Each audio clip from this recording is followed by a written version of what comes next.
Los versículos que hemos leído en esta mañana son una descripción, como habéis podido comprobar, de lo que conocemos como el templo de Salomón.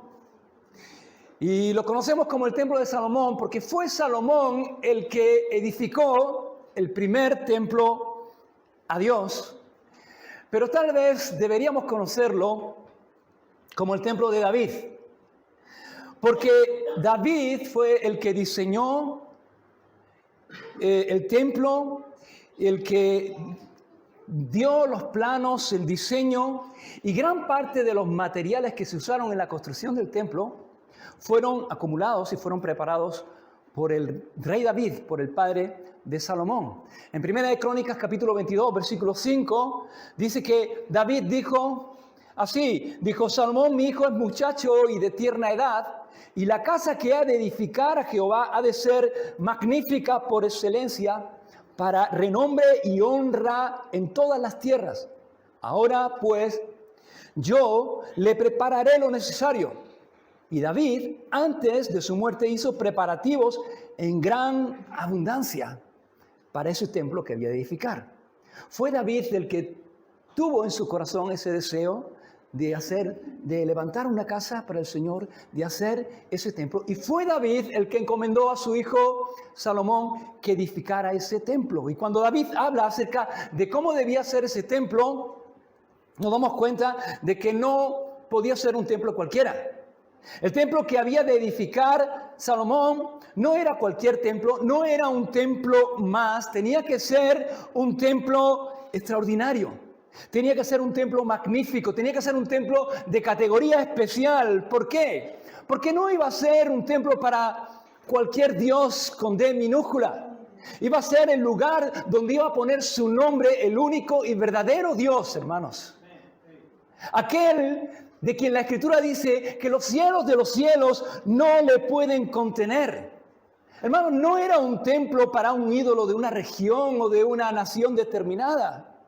Era un templo para el Dios del universo, para aquel que es el dueño y Señor de todas las cosas y de todos, hermanos. Para ese era el templo. Por eso David dice: la casa que ha de edificar mi hijo Salomón a Jehová ha de ser magnífica por excelencia. Y en la descripción que hemos leído, hermanos, podemos ver que todo en ese lugar, en esa casa, todo era riqueza, grandiosidad, belleza. Y se nos habla acerca de sus dimensiones, de la amplitud, de la solidez, del tamaño del templo. Y se nos habla también de los materiales que fueron usados en la construcción de ese templo. Se nos habla de maderas nobles, se nos habla de oro finísimo, se nos habla de piedras preciosas. Es un intento, hermano, por hacer lo más bello, lo mejor, lo más noble, lo más grandioso para su Dios. Y eso es digno de mencionar, hermanos, porque no querían hacer cualquier cosa para Dios. No querían ofrecer cualquier cosa a Dios. Querían hacer lo mejor. Y querían ofrecer lo mejor que estaba en sus manos. Y eso, hermanos, es lo que vemos en este texto. Pero, hermanos, es interesante. Y lo que me llama la atención es que en medio de tanta grandeza, en medio de tanta riqueza, en medio de tanta grandiosidad, el texto hace como una especie de paréntesis para mencionar que también se utilizaron clavos y para mencionar el peso de estos clavos. ¿Y cuál era el peso de estos clavos?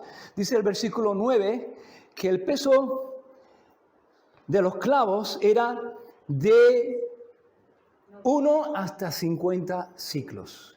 Es decir, había unos clavos que eran grandes, de 50 ciclos, que más o menos traducido a medidas que nosotros entendamos como unos 500 gramos, como medio kilo. O sea, eran clavos grandes. Pero también había unos clavos pequeñitos que dice que pesaban un ciclo. Es decir, como unos 10 gramos más o menos de peso, eran clavos pequeñitos. Y me llama la atención que en medio de tanta grandeza, de tantas cosas importantes, se haga mención de algo tan pequeño y a nuestro juicio tan poco importante, que incluso nos sorprende que la Biblia lo mencione y que se meta en ese tipo de detalles. De hecho, pensamos que si no mencionara estos clavos, no nos perderíamos absolutamente nada, porque de lo que se trata, hermanos, es de resaltar la grandeza, la belleza, el esplendor del templo. Y eso es lo importante, hermanos. Eso es lo que nos llama la atención. Lo majestuoso, lo grande, esas cosas nos impresionan, nos sobrecogen. Hay un deseo en el corazón del hombre por la grandeza, por ser grande, por hacer cosas grandes. Cuando hablamos de grandeza no solamente hablamos de tamaño. La grandeza en los negocios se mide en resultados. La grandeza en economía se mide en dinero. Cuanto más dinero tienes, más grande eres. La grandeza en la fama se mide por la popularidad. La grandeza en la política por el liderazgo. Y todos queremos ser grandes. La grandeza nos atrae. Admiramos la grandeza, admiramos los grandes edificios, las grandes construcciones, los grandes paisajes, admiramos a los grandes hombres y nuestros modelos son los grandes hombres, aquellos que han hecho grandes cosas, aquellos que han conseguido cierto nombre, cierto renombre. Pero las cosas comunes, lo cotidiano, lo que estamos acostumbrados a manejar, a ese tipo de cosas no le damos importancia. Pero resulta, hermanos, que la Escritura muestra que Dios no es como nosotros. Y su palabra nos hace pensar y nos menciona lo pequeño, porque para Dios lo pequeño tiene importancia. Lo pequeño es apreciado para Dios, de tal manera que cuando el Señor habla del reino de los cielos, dice que el reino de los cielos es como una semilla de mostaza. Toma cosas pequeñas como metáforas que muestran la pequeñez y la grandeza que está escondida en la pequeñez.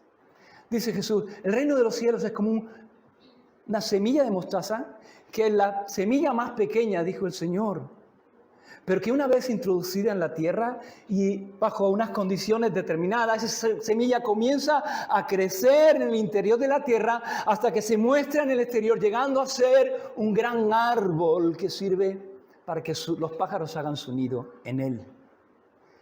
Y elementos muy pequeños son utilizados por el Señor como metáforas, elementos pequeños, pero que tienen una gran capacidad de afectar su entorno.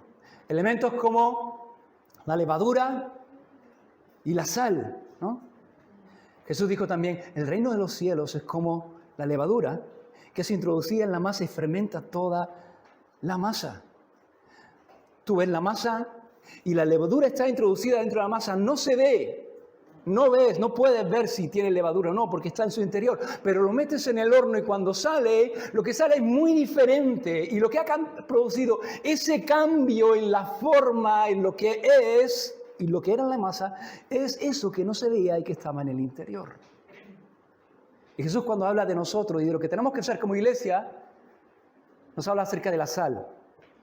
¿Qué es la sal? Pues es algo pequeño. Es algo poco importante, algo demasiado común para que nos llame la atención, pero es algo que tiene un gran potencial, tiene la capacidad, tiene una gran eficacia, porque la sal preserva y guarda de la corrupción. Y la sal tal vez no se ve. Tú haces un cocido y miras la olla y ves el tocino, ves, no sé, la ternera, ves los garbanzos, si tiene patatas, ves las patatas, pero no ves la sal, está diluida ahí, no se ve. Y nadie queremos ser sal, todos queremos ser el tocino, ¿no? Que se nos vea. Pero cuando probamos el cocido, si no tiene sal, se nota. ¿A que sí? Se nota, se hace notar, hermanos. Se hace notar. Y Jesús nos dijo que en este mundo el cristiano se tiene que hacer notar porque es luz en medio de la oscuridad, hermanos. Y viendo la Escritura, hermanos, nos damos cuenta de que nuestro sistema de valores es muy diferente y a veces contrario al sistema de valores de Dios.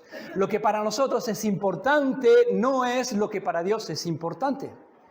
Porque nosotros anhelamos grandeza, grandes cosas, pero Él tiene predilección por lo pequeño y da importancia a las pequeñas cosas.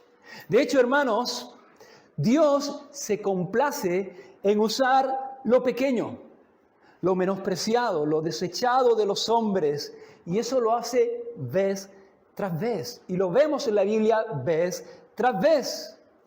Encontramos, por ejemplo, el ejemplo de la alimentación de los 5,000. ¿Os acordáis?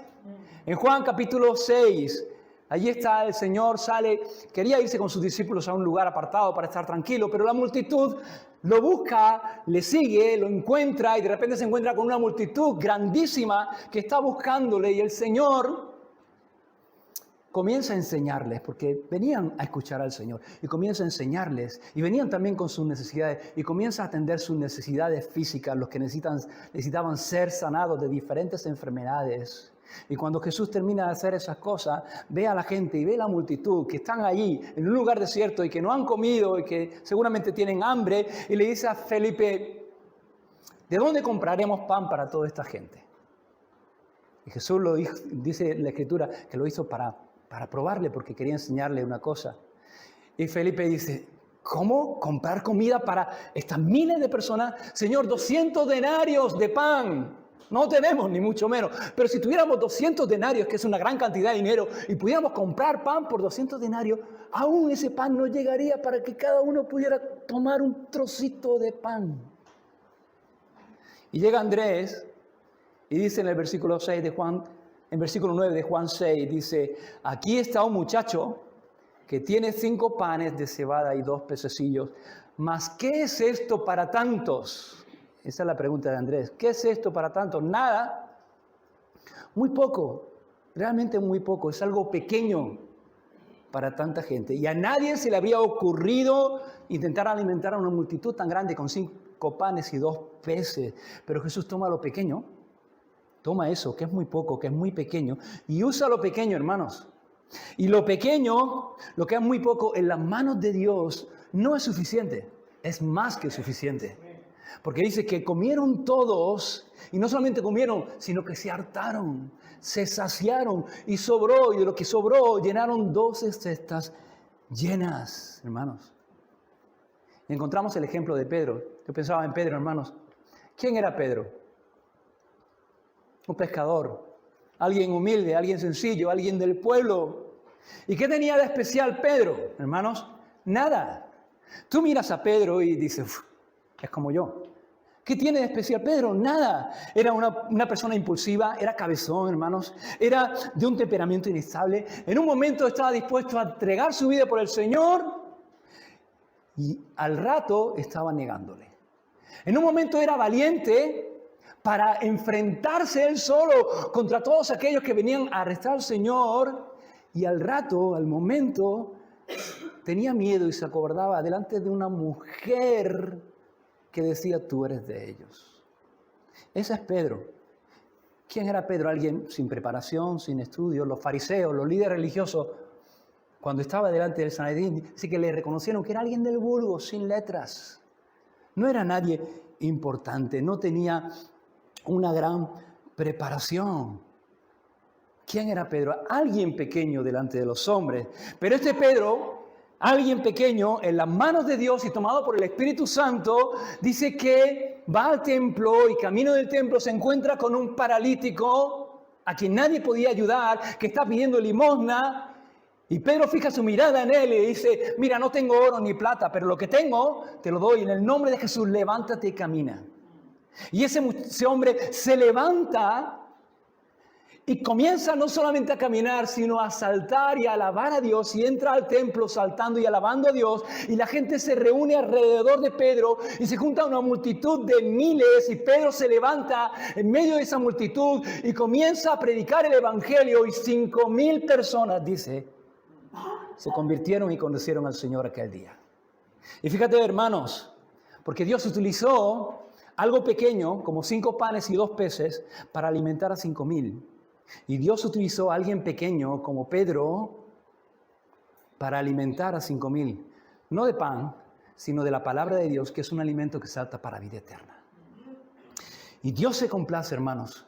Dios se agrada en escoger y en utilizar lo pequeño. Y lo vemos vez tras vez. Lo vemos en el ejemplo de Israel. Dice Deuteronomio capítulo 7, versículo 7, no por ser vosotros más que todos los pueblos os ha querido Jehová y os ha escogido, pues vosotros erais el más insignificante, el más pequeño de todos los pueblos. ¿Qué era Israel, hermanos? No era el pueblo más grande, era el pueblo más pequeño. Y era un pueblo además que estaba en esclavitud en Egipto. Y Dios toma ese pueblo, al más pequeño, y lo usa para poner allí su nombre, y lo usa para bendecir a todos los demás pueblos, hermanos. Lo vemos en el ejemplo de Belén. Dice Miqueas capítulo 5, versículo 2, pero tú, Belén Éfrata, pequeña, para estar entre las familias de Judá, de ti saldrá el que será el Señor de Israel, y sus salidas son desde el principio, desde los días de la eternidad. ¿Qué era Belén, hermanos? Una pequeña aldea apartada. No era Jerusalén, no era una de las grandes ciudades de Israel, era una pequeña aldea, pero allí nació el más grande. Ese lugar fue el que Dios escogió para que naciera su hijo. No escogió un palacio, no escogió una gran ciudad, escogió algo pequeño para traer y para que naciera su hijo. Lo vemos en David. David, el más pequeño entre sus hermanos. A ese escogió Dios. El más pequeño de los hijos de Isaí, aquel de quien nadie se acordaba. Samuel dice, tráeme a tus hijos, y trae a todos los hijos menos a David, porque era el más pequeño, el más insignificante, pero resulta que Dios escoge al más pequeño.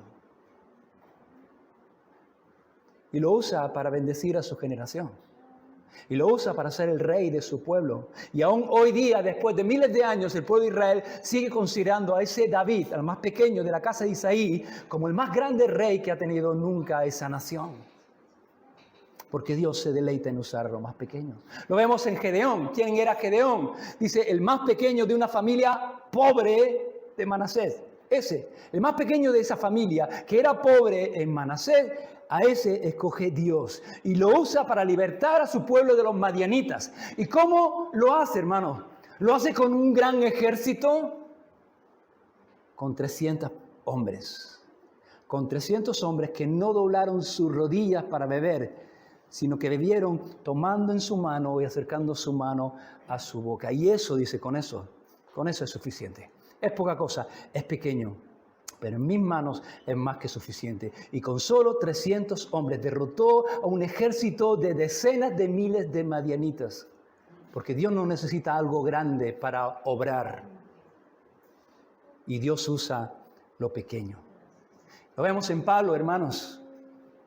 Para los judíos, Pablo era conocido como Saulo, que significaba el deseado.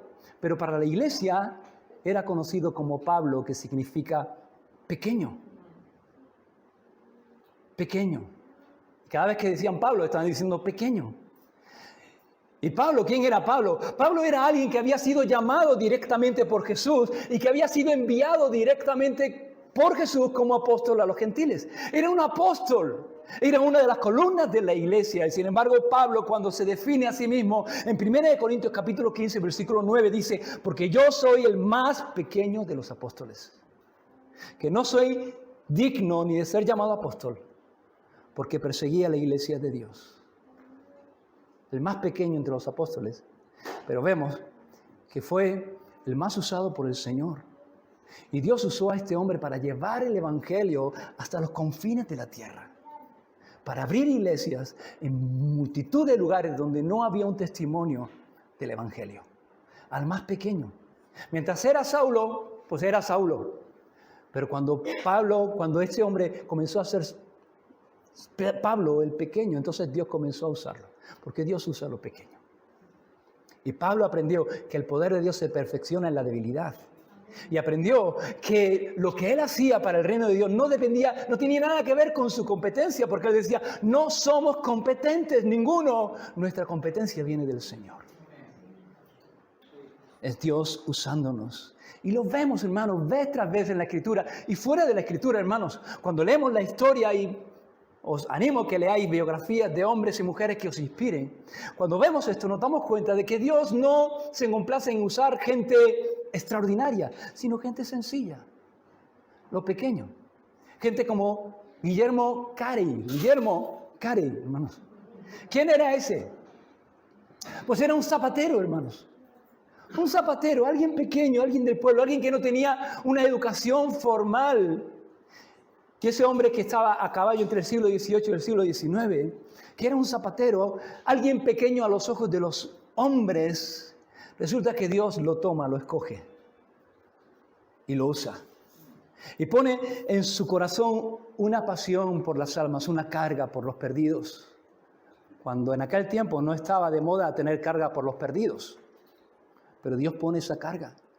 Y pone carga por las naciones que no conocen al Señor. Y pone carga por la India. Y este hombre con 32 años deja todo lo que tenía, su negocio, y coge a su familia y a sus hijos y se va a la India, hermanos. Y este hombre que no tenía cultura, que no tenía una educación formal, fundó escuelas, hermanos. Y este hombre tradujo la Biblia a 27 idiomas y dialectos de la India, a tal punto que dio acceso a la escritura a más de 300 millones de personas en ese tiempo. Y no tenía educación formal, pero llegó a ser profesor de lenguas orientales en la universidad. Y eso nos muestra lo que Dios puede hacer con algo pequeño que se pone en sus manos. Y esta lección, hermanos, la lección que nos enseñan estos clavos es esta, que Dios utilizó grandes cosas, sí, pero también clavos pequeñitos para realizar la tarea del templo. Y hermanos, yo pensaba en esto de los clavos y en lo que se necesita que sea o que tenga un clavo para poder utilizarlo, para poder usarlo. Y pensaba que para que nosotros usemos un clavo, tiene que tener una serie de cualidades, una serie de características, una serie de condiciones, y de esa serie de condiciones podemos extraer una serie también de enseñanzas para nuestras vidas, si queremos servir al Señor. ¿Cuáles son los requisitos que se deben encontrar en nuestras vidas si queremos ser usados por Dios en su templo y en su reino? Y pensaba yo en cuáles son los requisitos de un clavo, o que yo exijo de un clavo para ser usado. Todos tenemos en casa alguna caja de herramientas, ¿no? Seguramente entre las cosas que tenemos en esa caja de herramientas tenemos un paquetito, una cajita de clavos, ¿no? Y cuando nosotros tenemos que usar esos clavos, y a la hora de escoger qué clavos vamos a usar, ¿qué es lo que hacemos, hermanos? Lo primero que hacemos es que miramos esa cajita de clavos y lo primero que vamos a buscar y lo primero que miramos, o por lo menos lo primero que yo miro, es que ese clavo esté limpio, no tenga óxido, no tenga mancha, que sea un clavo que esté nuevo, que esté brillante, ¿sí o no? ¿Por qué? Porque eso, hermanos, nos da cierta garantía de que, o pensamos al menos que va a resistir, que no se va a doblar cuando comencemos a usarlo y a martillarlo. Y aplicado a nuestra vida, pensaba, hermanos, que esa es la primera cosa o el primer requisito para ser usado por Dios. Que estemos limpios. Porque yo no voy a coger un clavo oxidado para usarlo. ¿Por qué? Porque si yo uso un clavo oxidado, primero, no está en condiciones. Segundo, lo que va a hacer es manchar. Está sucio de óxido. Y si lo pongo en una pared blanca, va a manchar, va a hacer un surco de óxido. Y lo primero que necesitamos si queremos ser usados por Dios es que estemos limpios, que no haya óxido en nuestra vida, que estemos sin mancha, nuevos, hermanos, nuevos, que estemos limpios por la sangre del Señor, hermanos, sin mancha por el pecado, porque Él ya cargó con nuestro pecado, hermanos, como hemos visto en esta mañana en nuestro estudio. Él quitó de en medio nuestro pecado por medio de su obra en la cruz. Y Dios usa personas nuevas. Y no estoy hablando de edad, hermanos. No estoy hablando de jóvenes. Dios usa personas nuevas. Hombres y mujeres que son nuevas criaturas. Hombres y mujeres que han experimentado su obra de redención en la cruz del Calvario. Que han experimentado la obra del Espíritu Santo en sus vidas y han sido regenerados por el lavamiento de la palabra, que han sido limpiados, que han conocido a Jesús como su Salvador. Y eso es lo primero, hermanos, que realmente hayamos tenido un encuentro con Jesús como nuestro Salvador, que realmente seamos criaturas nuevas y el Espíritu Santo esté haciendo una obra en nuestros corazones. Lo segundo que miramos cuando vamos a usar un clavo, la segunda cosa es que miramos que ese clavo que queremos usar esté recto, ¿sí o no? Que esté recto. A veces cogemos un clavo y miramos, está limpio, está sin mancha, parece nuevo, pensamos que no se va a doblar, pero le damos y al primer golpe, ¡plac!, se dobla. Parecía que iba a aguantar, parecía que se iba a mantener recto, pero se dobla. Y esa, hermanos, es la siguiente condición que tenemos que buscar en nuestra vida y que Dios busca en nuestra vida para ser usados. Que seamos lo que parecemos, hermanos. Que seamos rectos y que permanezcamos rectos, hermanos. Que no nos doblemos.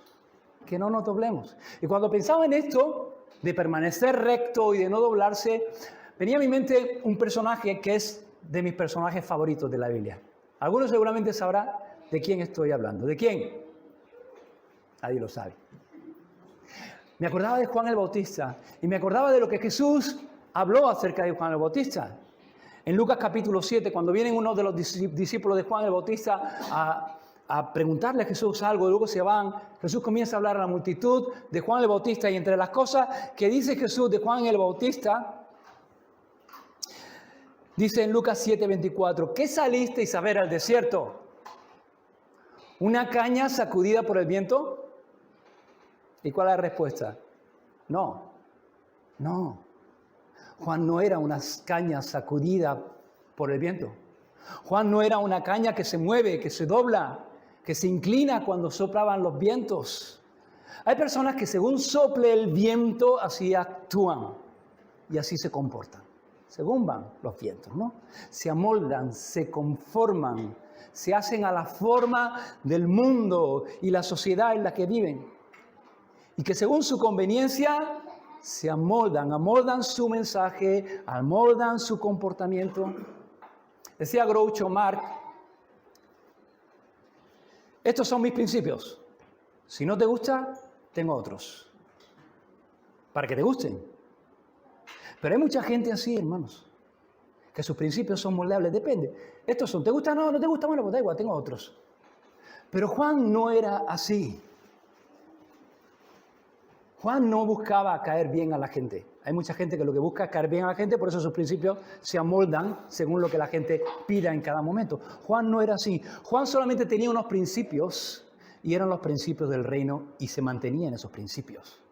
Para Juan la verdad no era algo relativo que depende de las circunstancias. Para Juan la verdad era algo absoluto y Juan se mantenía en esa verdad. Ahí se mantenía. Y no le importaba quién era el que escuchaba su mensaje. No le importaba si era alguien sencillo y humilde o era el mismo rey. No le importaba. Su mensaje era el mismo para todos, para uno y para otro. Y tenía solo un mensaje y no era negociable, hermanos. Juan no se dejaba mover por las circunstancias ni por las situaciones, hermanos. Y tenemos un mensaje y el mensaje no es negociable. Y no importa lo que el mundo piense o lo que el mundo diga, el mensaje no es negociable. No podemos conformar el mensaje a la opinión del mundo. No podemos quitar ni añadir ese mensaje, hermanos, porque es un tesoro que Dios nos ha dado. Porque el mensaje del Evangelio es el único mensaje con el poder y el compromiso de Dios para salvar, hermanos. Y si amoldamos el mensaje, le quitamos el poder. Y Juan no amoldaba el mensaje. No era negociable. A Juan no le interesaba lo políticamente correcto, sino lo espiritualmente correcto.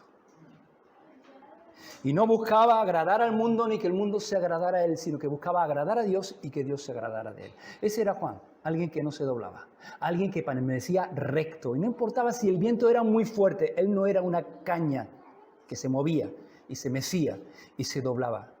Él era un roble que se mantenía ahí firme, como una señal que indicaba a quien tenía que indicar. Ese era Juan, hermanos. Y la rectitud, hermanos, es importante en nuestra vida. Dice Isaías 26:7 que el camino del justo es rectitud. Y si tú eres justo, si tú estás entre los justos, entre aquellos que han sido justificados por la sangre de Cristo, tu camino, mi camino debe ser rectitud. Y hermanos, a veces vamos a encontrar muchas dificultades, muchas presiones, pero aun cuando encontremos presiones y dificultades, el cristiano no se desvía, mantiene su camino recto. Y esto nos habla, hermanos, de integridad. Tenemos que ser íntegros, hermanos. Íntegros. Que parezcamos lo que somos y que seamos lo que parecemos, hermanos. Íntegros. Que seamos cristianos y nos comportemos como cristianos, estemos donde estemos y estemos delante de quien estemos. Porque no buscamos agradar a los hombres. Dice Pablo, si yo buscase agradar a los hombres, ya no sería siervo de Dios. Porque si lo que buscas es agradar a los hombres, entonces eres siervo de los hombres. Pero si eres siervo de Dios, tú buscas agradar a uno solo. A Dios. Solo a Dios, hermanos. Seamos rectos e íntegros, que seamos rectos e íntegros en nuestras acciones, en nuestra manera de vivir, que seamos coherentes, hermanos, que vivamos conforme a lo que decimos que creemos. Que seamos íntegros y rectos en nuestras opiniones. Que como cristianos debemos sostener, hermanos, en alto la verdad. Sostener la verdad. Independientemente, hermanos, de lo que la gente piense, no podemos doblegarnos a las corrientes de opinión de este mundo. El mundo es cambiante en las modas, en su forma de pensar, pero el cristiano no. Debemos mantener nuestra integridad en nuestra manera de pensar, porque debemos pensar conforme a la palabra de Dios y la palabra de Dios no cambia.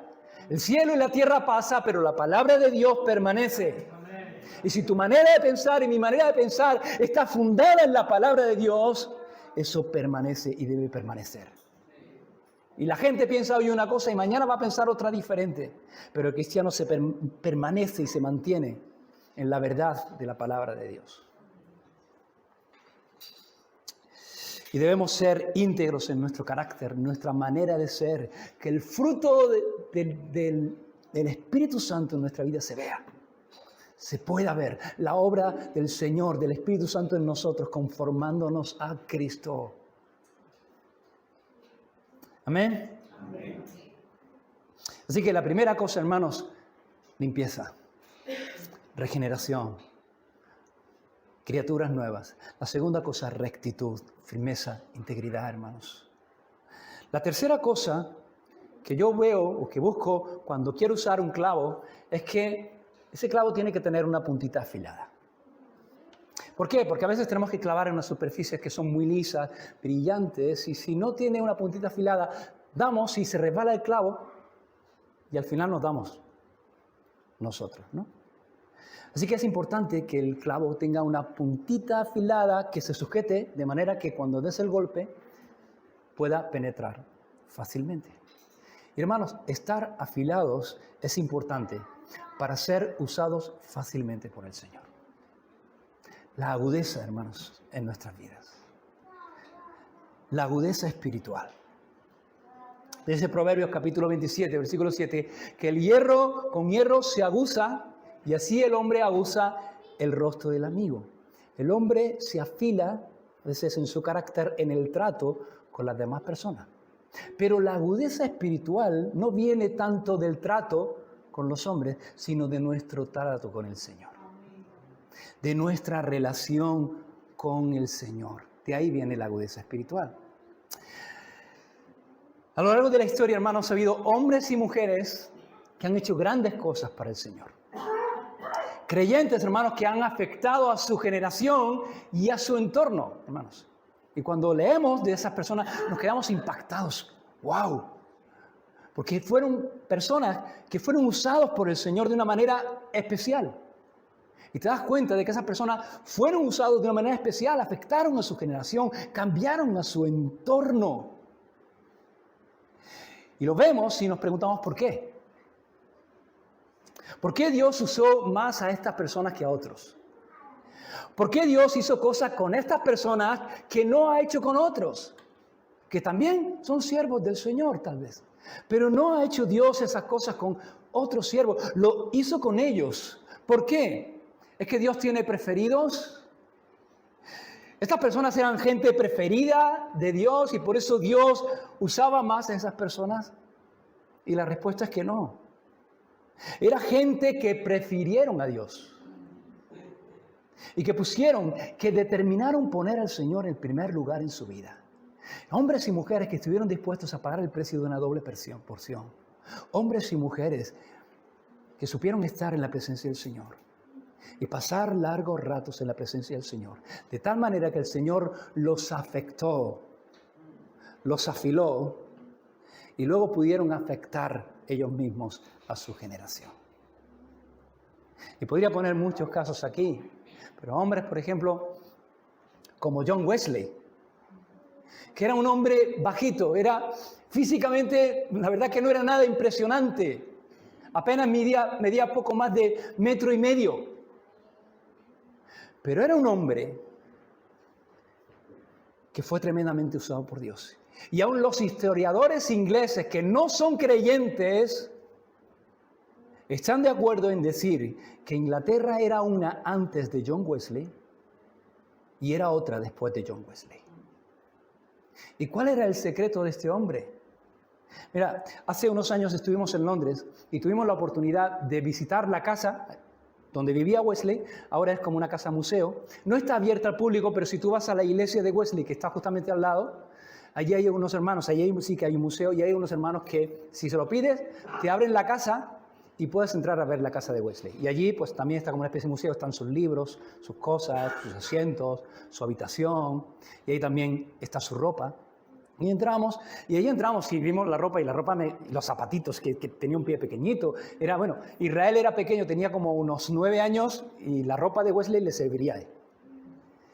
Y nos enseñaron la habitación de Wesley, y nos dijeron, mira, esta es la habitación de John Wesley. Aquí es donde dormía John Wesley. Aquí estaba la cama. Y luego en esa misma habitación, formando parte de la habitación, había como un pequeño cuartito, muy pequeño. Y nos decía, John Wesley dormía aquí y a las 4 de la mañana él se levantaba todos los días y se iba a ese cuartito. Y ahí pasaba 2 horas orando. Y a las 6 de la mañana estaba predicando a los mineros que comenzaban a trabajar. Y leemos la historia de Wesley y el poder con el cual él predicaba y cómo miles de personas salían a la calle y a los campos para escuchar la predicación de John Wesley y miles de personas se convirtieron y preguntamos, ¿cuál era el secreto? ¿Qué tenía este hombre que no tenemos nosotros? Era un hombre afilado en la presencia del Señor. Y por eso Dios lo podía usar fácilmente, hermanos. Fácilmente. La pregunta es, ¿cuánto tiempo dedicamos nosotros a estar en la presencia del Señor? ¿Tenemos la puntita o tenemos...? ¿Cuánto tiempo pasamos, hermanos? Mira, el día tiene 1440 minutos. ¿Cuántos minutos pasas tú leyendo la Biblia? ¿Cuántos minutos pasamos tú y yo orando en la presencia del Señor, escuchando su voz? Hay muchas cosas que Dios nos enseña en este lugar. Hay muchas cosas que Dios nos enseña cuando estamos juntos. Pero hay cosas que Dios no nos va a enseñar en medio de otras personas. Hay cosas que Dios nos va a enseñar a solas. Hay cosas que Dios quiere decirte y que Dios quiere enseñarte llevándote a tu cuarto y a solas. Él va a tratar y Él va a tratar con nuestras vidas. Así que queremos ser usados por el Señor.